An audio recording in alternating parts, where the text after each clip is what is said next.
Bueno, la charla que vamos a tratar hoy tiene que ver con el Laboratorio de Aerodinámica de la Facultad de Ingeniería de la Universidad Nacional del Nordeste. Y los docentes, profesores que trabajamos en el laboratorio está el ingeniero Adrián Wittberg, el profesor Jorge Omar Marighetti, quien les habla Mario Eduardo de Orto. En realidad, cuando nosotros hablamos del laboratorio de aerodinámica, es un poco similar o tiene mucho que ver cuando decimos aerodinámica con aeronáutica. Y claro, porque los orígenes para hablar de aerodinámica en las construcciones se basan en lo que existía en esa época, los primeros túneles de viento, que tiene que ver con desplazamiento de masas, de aire y su interacción con estructura. Son los túneles de viento de tipo aeronáutico, donde la principal característica, y esto es uno de los primeros túneles, muy simple, muy elemental, es que la longitud de la cámara de ensayo dividido en la altura anda en relación de 3 a 6, básicamente. En este caso, es una simplificación, pero tenemos un ventilador, el fluido se desplaza de derecha a izquierda, actúa por succión, y aquí se generan las corrientes de aire. En su interior se colocan los modelos. Los primeros túneles que existieron fueron aeronáuticos, justamente por razones de órdenes militares, digamos, para desarrollar los aviones.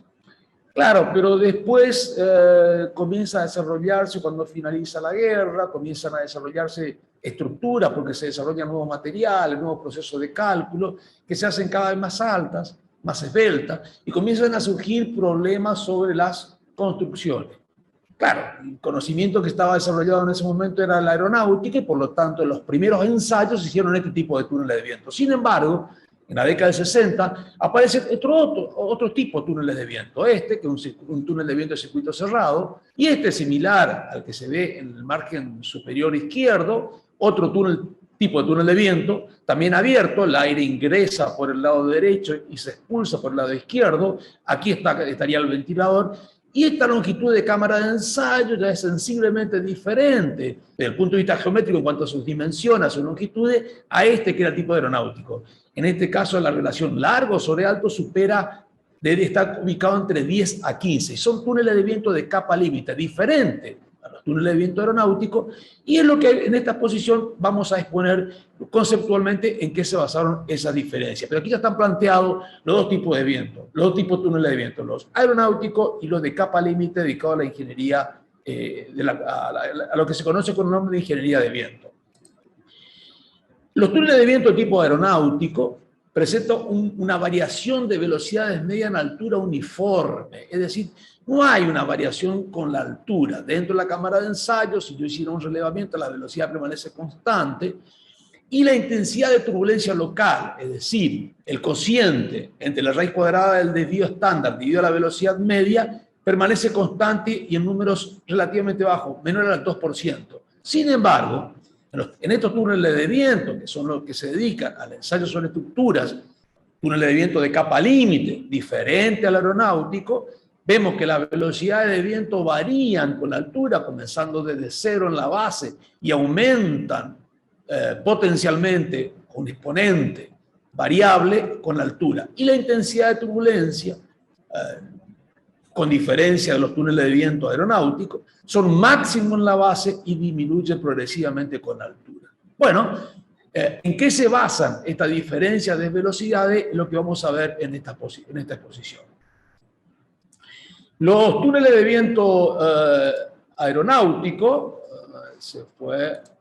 los túneles de viento aeronáutico, su diseño se basaba, por ejemplo, en el análisis del vuelo de un avión. Claro, la mayor parte de la vida útil del avión, donde estaban sometidos a esfuerzo, está en la altura, donde el viento incidente o el movimiento relativo a las partículas respecto a la estructura, que en este caso sería el avión, son suaves, uniformes y con baja intensidad de turbulencia. Y solamente son expuestos a alta intensidad de turbulencia y esa variación en la altura en el momento cuando se produce el despegue y el aterrizaje. Es decir, es relativamente corto el tiempo donde está expuesto a este tipo de solicitaciones.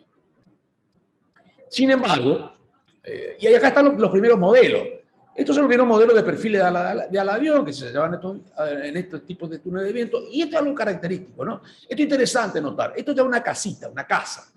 Y fíjense cómo tiene en su eje algo que lo sujeta. ¿Por qué? Estos perfiles se colocaban en el centro de la cámara de ensayo, es decir, el fluido pasa por la parte superior y por la parte inferior. Cuando quieren ensayar las primeras estructuras civiles, también lo colocaban en el centro de la cámara de ensayo, es decir, el flujo pasaba por la parte superior y por la parte inferior. ¿Por qué? Porque era lo que tenían conocido. Claro, uno puede suponer fácilmente que cuando uno coloca una casa sobre una superficie, el flujo no puede pasar por la parte inferior, solamente debería pasar por la parte superior. Pero los primeros ensayos de túneles de viento en túneles aeronáuticos se hicieron con este tipo de modelos. Acá tenemos, claro, ¿qué pasó cuando comienzan a aparecer o surgen discrepancias entre los coeficientes o las características medidas sobre una estructura, en este caso el modelo, y cuando se construye y se las compara con el prototipo existían diferencias, justamente por esta característica que les dije. ¿Qué se hace entonces para tratar de subsanar ese error? Se duplicaba en espejo, es decir, se hacía la misma casita, hacia abajo, a espejo. ¿Por qué? Porque en ese caso, sobre la base no habría flujo, solamente existiría la mitad de la masa de aire que va por la parte superior, la mitad de la masa de aire que va sobre este mismo modelo en espejo por la parte inferior, y uno podría medir como si solamente estuviera ocurriendo un flujo por la parte superior. Estas mediciones, acá tenemos esta curva en línea punteada, refleja los valores obtenidos con un modelo en túnel de viento en imagen, en espejo. Esta línea recta, continua, en la misma casa, pero en escala completa, construida, y esta última son las mediciones realizadas cuando el modelo se lo colocaba en el piso del túnel. Es decir, ya vamos a ver por qué se colocaba en el piso del túnel. Fíjense que existe una gran correspondencia entre los coeficientes obtenidos cuando el modelo está construido en prototipo con aquello cuando el modelo está en el piso del túnel, y tiene fuerte discrepancia con los modelos o con la lectura obtenida con los modelos en espejo, es decir, duplicado el modelo hacia la parte inferior. ¿Por qué? Porque en ese caso surgen otros fenómenos de tipo aerodinámico en la interacción que cambia absolutamente la geometría puesta a la acción del viento, y se producen otro tipo de fenómenos que están ausentes cuando se construye el modelo. Tanto sobre la cubierta como en la parte trasera se producen, por la parte sotavento, se producen fuertes discrepancias entre los coeficientes, las solicitaciones medidas con el modelo, el prototipo, y el obtenido con el modelo espejo. Si continuamos, acá tenemos otro análisis hecho por Bailey, quien tomó una estructura, un hangar en escala natural, y le colocó sensores para obtener la distribución de los coeficientes de presión medidas sobre la estructura en escala natural. Y posteriormente colocó un modelo expuesto a un flujo uniforme, es decir, suave, con velocidades constantes en altura, un flujo de capa límite, y las mediciones medidas sobre el prototipo más o menos el desvío estándar que obtenía. Y se puede observar para distintos vientos con distintas orientaciones, que también se medían. Además colocó un mástil, obtuvo las velocidades medias que se producían en ese momento, la temperatura, es decir, tomó una serie de variables en cercanías al prototipo para ver la dirección del viento incidente, qué dirección se correspondía para obtener los coeficientes, y luego colocó el modelo en el piso del túnel, ya no en el medio, como era en esa concepción aeronáutica, sino sobre el piso del túnel. ¿Por qué? Vamos a ver la característica que introduce colocar en el piso del túnel, pero básicamente se observa una muy buena correspondencia entre el flujo de capa límite, que es la línea llena, con esta, que tiene unos puntitos, unos puntos en blanco, que fueron medidos en prototipo. Fíjense la correspondencia, y miren cómo esta distribución de presiones, que eran medidas con flujo uniforme, presentan discrepancia con la medida en escala natural y con los modelos. Es más, en algunos casos hasta se produce cambio en la distribución de los signos medidos, de los coeficientes de presión medidos en prototipo y en escala natural. ¿qué es lo que sucedía en realidad cuando hablamos de flujo uniforme? ¿Cuál es la característica y un flujo de capa límite? ¿Qué diferencia tiene?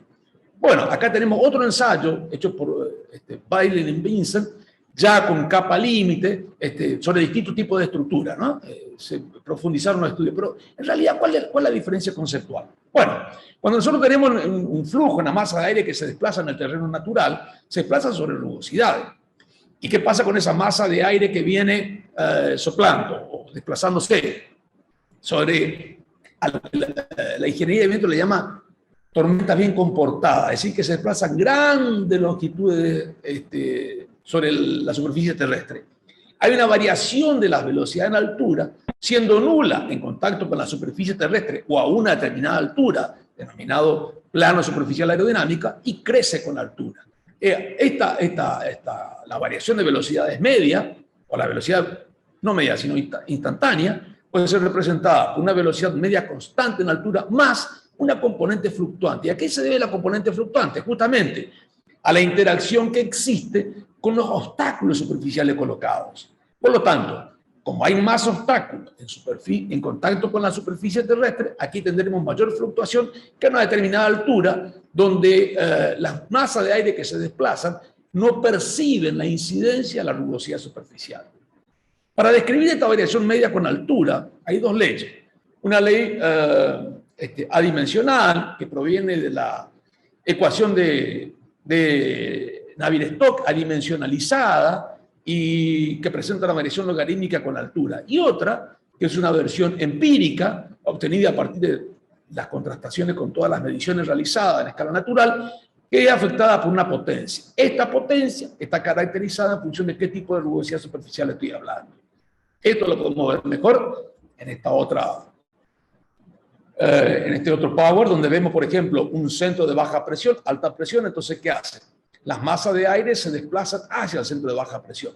Pero acá tenemos grandes kilómetros, esto es un efecto de un clima. Sin embargo, sobre una construcción particular, que tiene una altura de 60 metros, el viento que percibe la estructura no está caracterizado exclusivamente por este efecto climático, sino por el entorno rugoso, por las características de los edificios que lo rodean, porque estamos midiendo la influencia sobre un edificio a 60 metros de altura.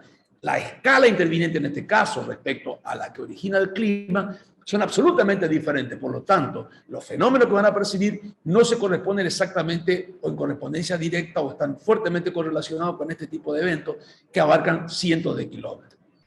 Esto se puede expresar de otra manera, ya no mirando únicamente longitudes, sino si pasamos al rango de las frecuencias, a variación con media con el tiempo, podemos observar dos picos de fluctuaciones. Un pico que presenta un valle, que se denomina valle espectral, que abarca de 10 minutos pasando por una hora, donde vemos que las fluctuaciones de contenido de energía, si pasamos en el rango de las frecuencias, es mínimo, y presenta el primer pico, situado a la derecha, donde el orden de frecuencia se sitúa en orden de 1 Hz, donde se contienen los máximos contenidos de energía cinética producto de las fluctuaciones, de los desprendimientos de distintos torbellinos.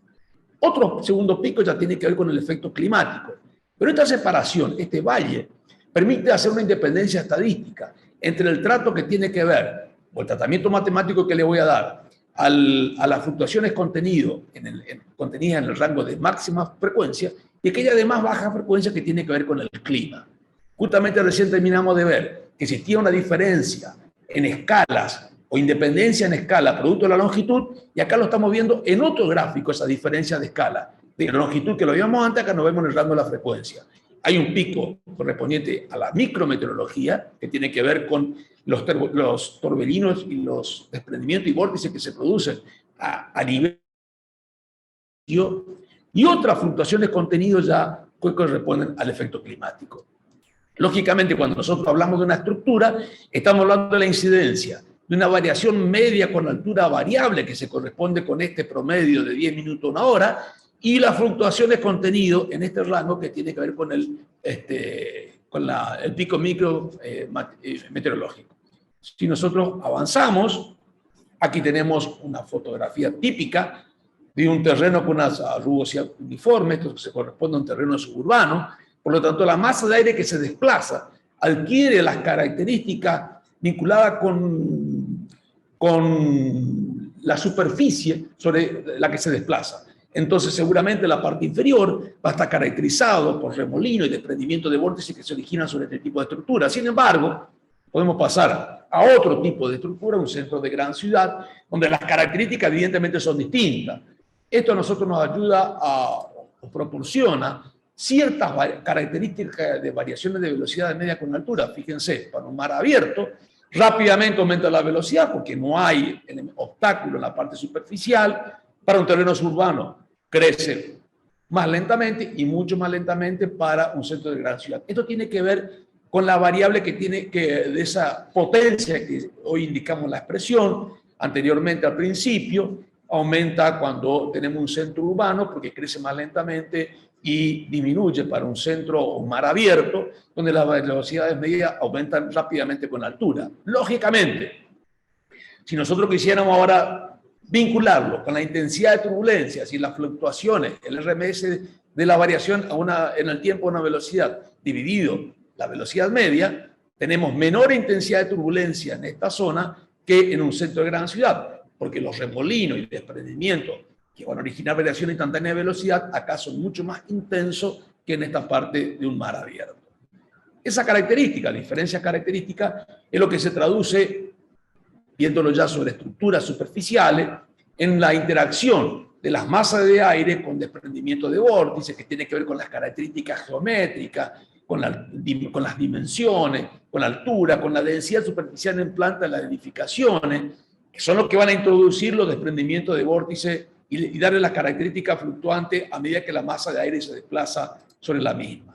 Aquí tenemos otros fenómenos que se producen en escala natural. Y por último, aquí vemos la interacción con una superficie de forma de un prisma, todos los tipos de remolinos que se generan en correspondencia con la interacción de un viento que viene desplazándose en la interacción con la estructura.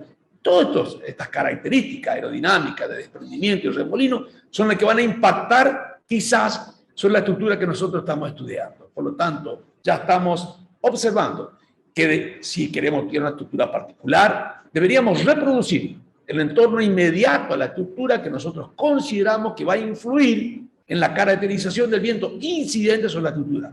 Es decir, tenemos que hablar de un flujo de fondo, que es el tipo, el viento que será característico de acuerdo a la rugosidad que nosotros definamos donde está la estructura en estudio.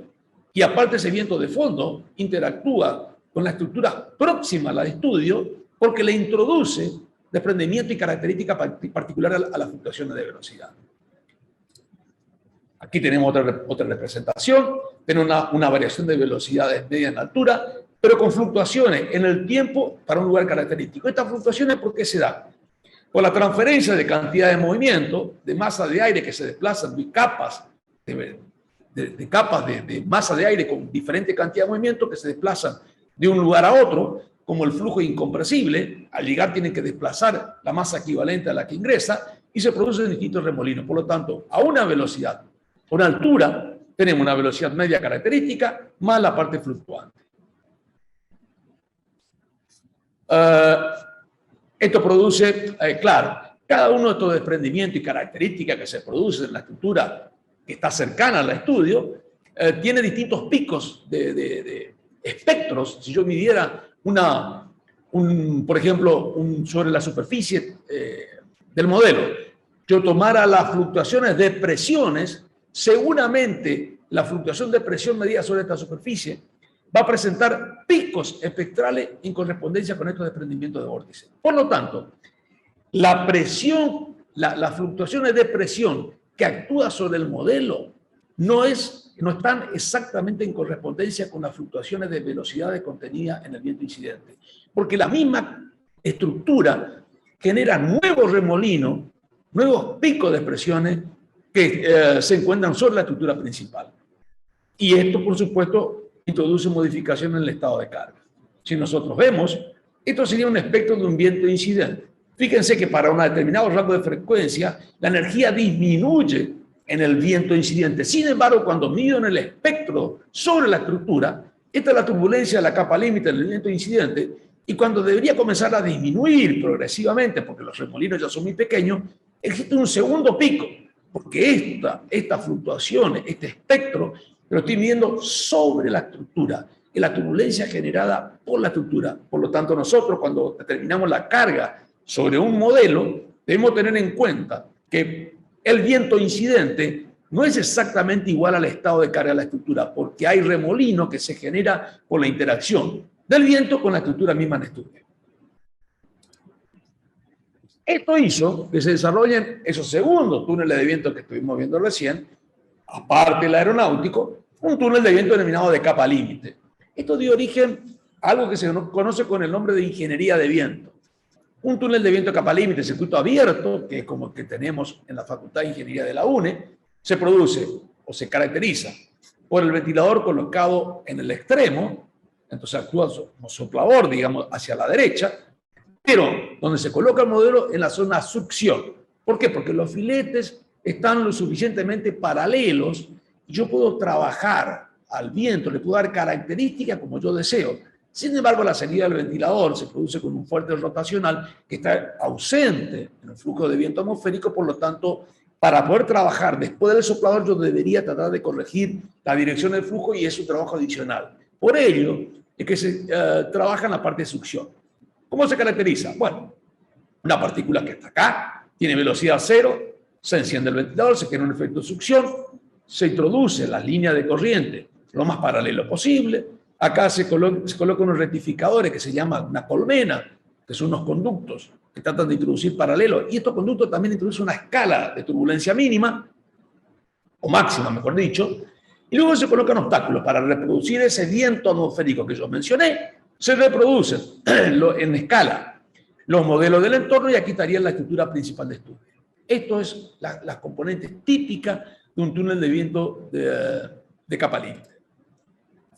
La ingeniería de viento nace aproximadamente en la década del 60 y este es el profesor Davenport de Canadá, en Ontario, donde se lo conoce como el padre de lo que es la ingeniería de viento. Este ensayo que están viendo acá son las torres gemelas que se estudiaron en la década del 60, las primeras torres, reproduciendo el entorno, ¿no?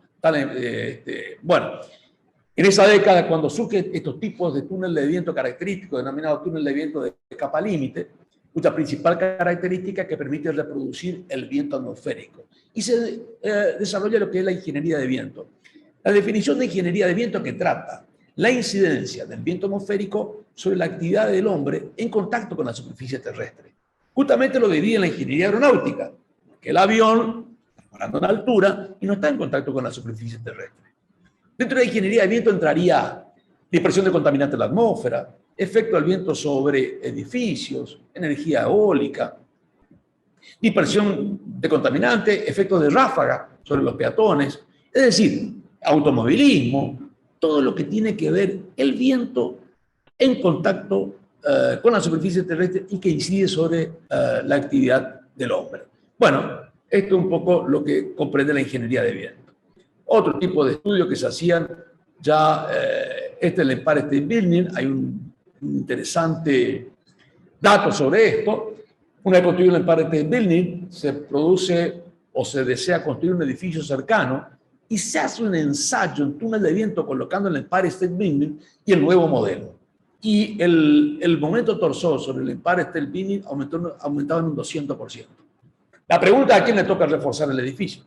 Es decir, colocar en cercanía un nuevo edificio de algo que es esbelto y alto puede introducir modificaciones sobre el estado de carga sobre el edificio construido. Entonces, eso también hay que tenerlo en cuenta. Esto es algo interesante que está publicado.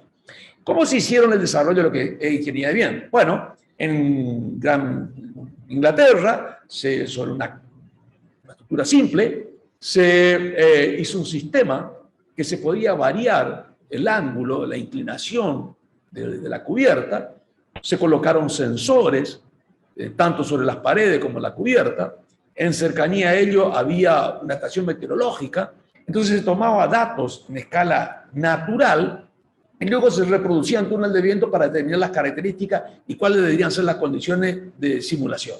Esto es un estudio muy profundo que se hizo en Inglaterra.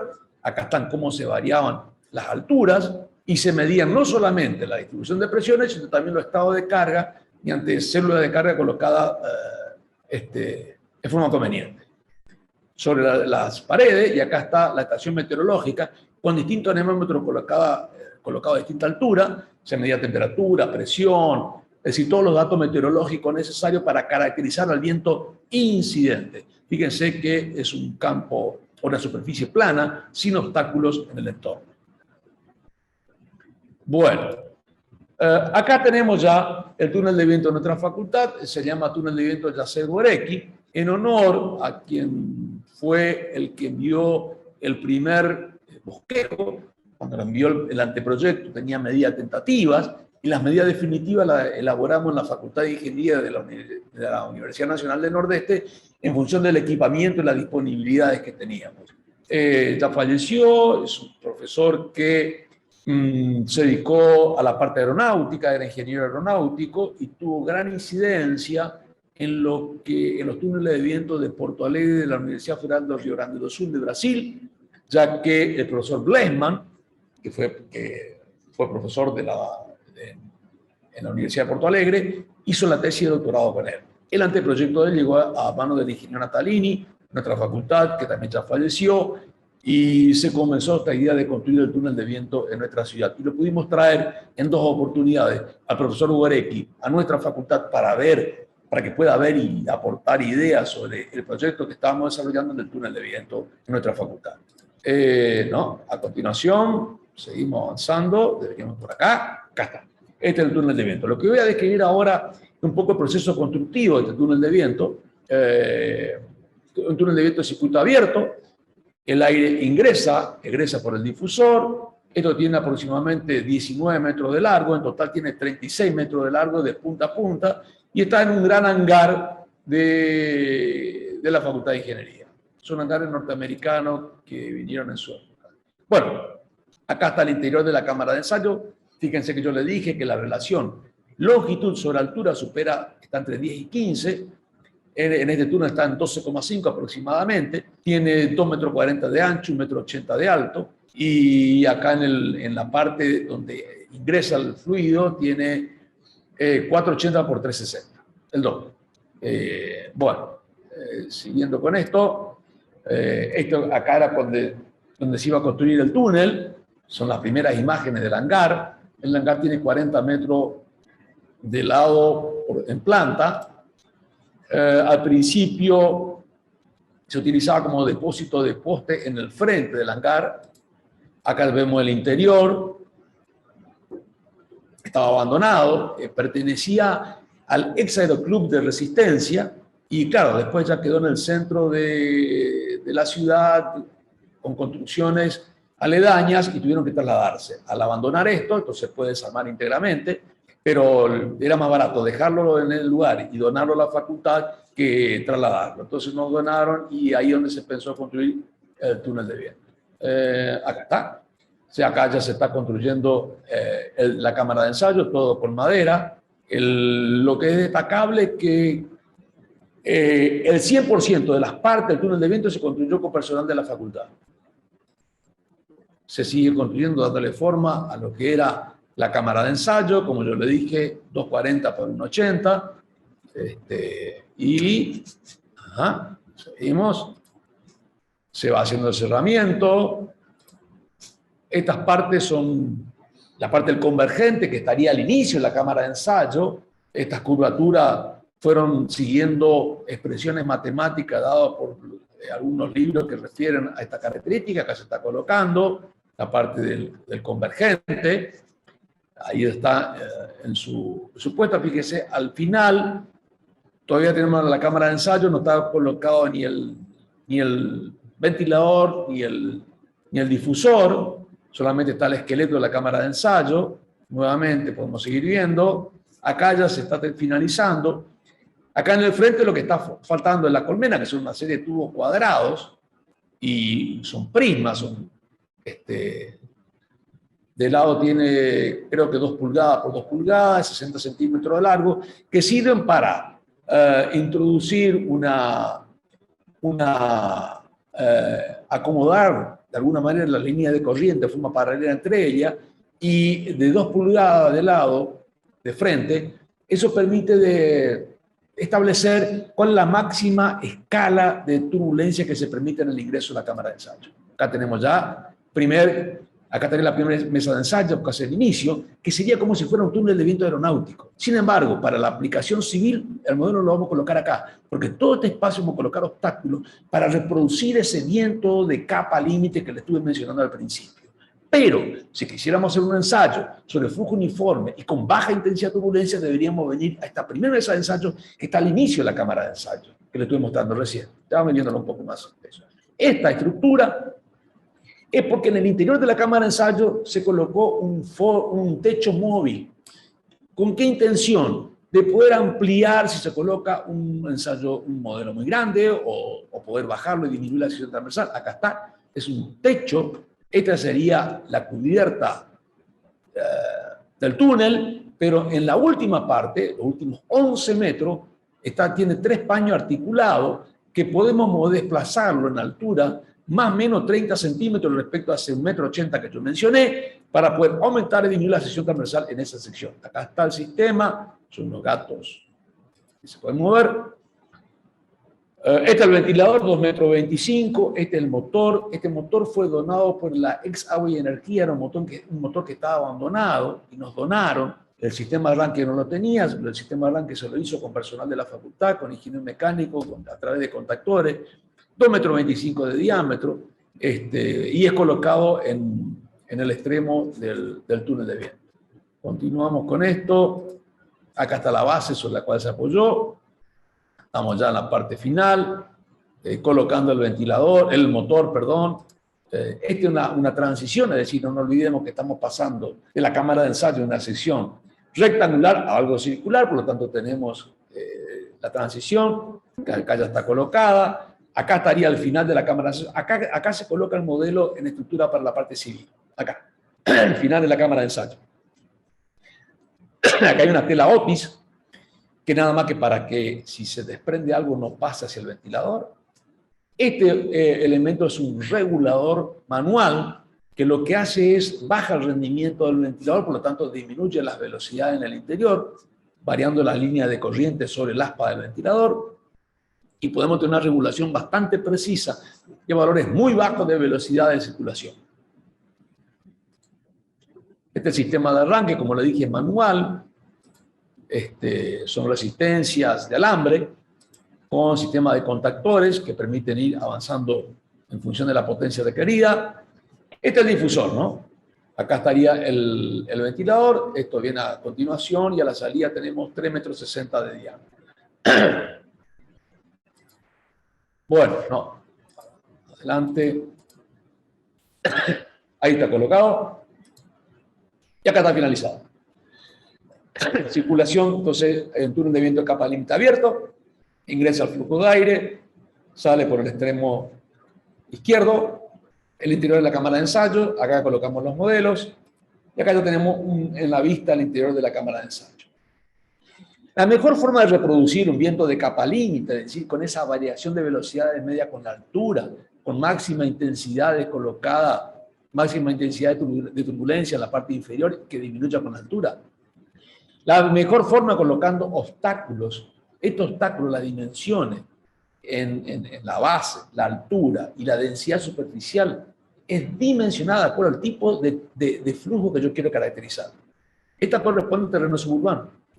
Claro, el inconveniente está que si yo quisiera únicamente reproducir un viento de capa límite, un viento atmosférico colocando obstáculos, necesitaría una longitud de aproximadamente 100 metros de longitud del túnel de viento para obtener un espesor útil de capa límite. No nos olvidemos que yo tengo que colocar el modelo, que tiene dimensiones, que le tengo que colocar sensores para poder medir lo que sucede en el interior del modelo, o mejor dicho, sobre la superficie.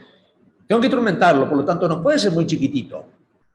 Por lo tanto, si este modelo está en escala natural, en prototipo, versus una capa límite, yo debo reproducir esa capa límite del flujo incidente. Por lo tanto, no puede ser que sea muy pequeño.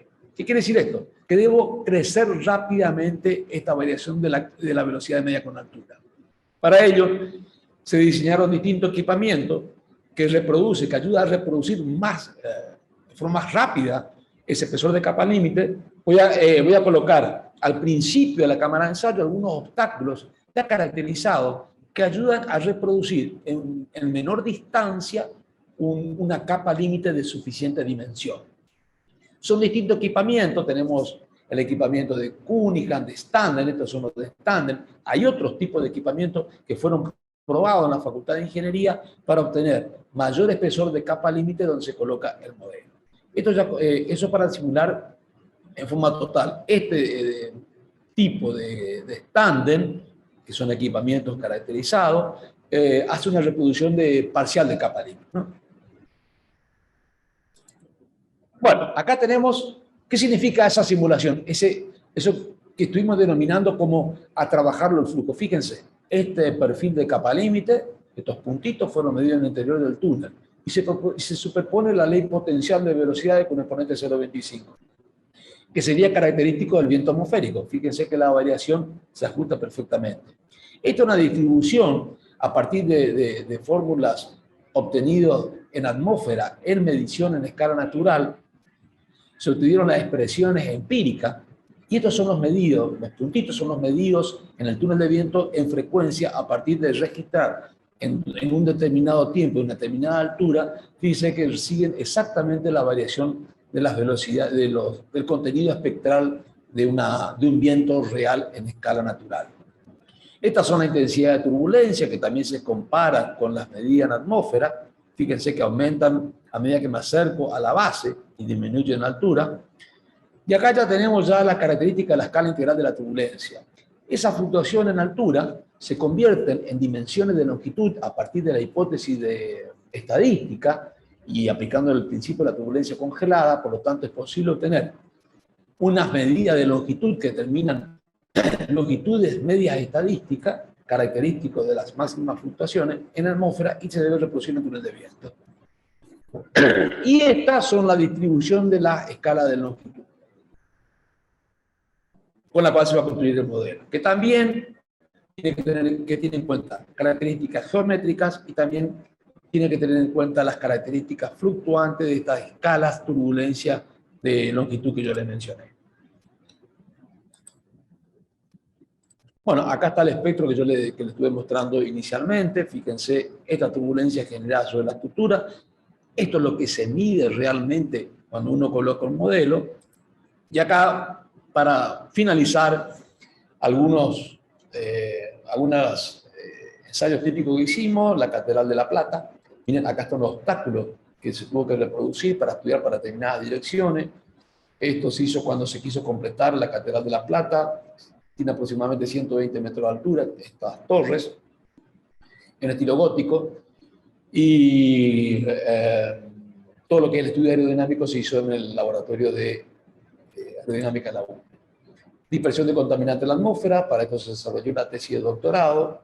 Este es un pequeño túnel que tenemos también auxiliar en nuestro laboratorio, un polideportivo cerrado, y esto es el aeropuerto de Vila Ezeiza, donde también hicimos el estudio de túnel de viento en el modelo en el túnel de viento. La característica de esto es que, claro, era tan grande el modelo que no entraba en la cámara de ensayo, le tuvimos que ir particionando y tratando de que lo que se quitaba del modelo no perturbe en la parte nueva que se adicionaba. Realmente fue un estudio muy bueno y una gran satisfacción poder realizar este tipo de ensayo. También se hicieron con algunas torres que se están construyendo en Mar del Plata, también de César Peli, también se hicieron estudios en el túnel de viento de la Facultad de Ingeniería. Acá tuvimos que reproducir para una dirección de viento viniendo del mar y otra viniendo desde la parte urbana, y tuvimos que reproducir las características del viento dependiendo de la dirección. Paneles solares, también estuvimos trabajando a la acción del viento e interactuando con un laboratorio de modelado numérico que tenemos también en la facultad, reproduciendo en forma aislada, acá vemos el túnel en el túnel, y mediante la interacción fluido-estructura, pero ya utilizando desarrollo de modelos del mismo laboratorio, También estuvimos haciendo este tipo de ensayo en la facultad.